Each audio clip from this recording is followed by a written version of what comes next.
Ang programang ito ay rated SPG. Striktong patnubay at gabay ng magulang ang kailangan. Maaaring may masiselang tema, lengguwahe, karahasan, sexual, horror o droga na hindi angkop sa mga bata. Nagtapat na si Dr. RJ Tanyag dito kay Lynette kung saan talagang binigyan niya si Lynette ng pagkakataon kung talagang maitutuloy ang kanilang relasyon dahil mahal pa rin ni Dr. RJ Tanyag itong si Lynette at kung saan talagang sinabi niya dito sa kay Lynette kung mahal niya pa rin si Dr. RJ Tanyag ay talagang magkikita sila doon sa flower shop kung saan sila na-stranded noon. Doon na muling nag-iisip itong si Lynette habang mini-makeup pa nito ay talagang balisa ito at talagang hindi porsigidong maikasal kay Dr. Carlos Benitez.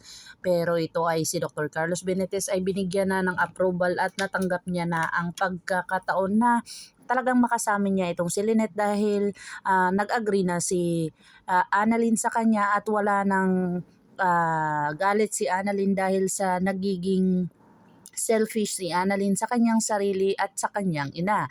Dito na talagang ibinigay ni Annalyn ang basbas niya dito kay Dr. Carlos Benitez upang ito ay maikasal na sa kanyang ina na kung saan talagang naging okay na ang relasyon nila na ni Dr. Carlos Benitez at saka ni Annalyn at wala nang problema. Pero ito naman si Lynette ay talagang nakipag-usap siya kay Dr. RJ Tanyag na dito niya talaga naramdaman ang pagmamahal ni Dr. RJ Tanyag sa kanya na kung saan itatakas siya dito ni Dr. RJ kung ito ay hindi siya magpapakasal kay Dr. Carlos Benitez. Abangan natin ang mga susunod pa na episode na ito, ang abot kamay na pangarap. If you like my story, please like, share, and subscribe para ma-update po kayo sa mga susunod pa. Yun lamang po at maraming salamat.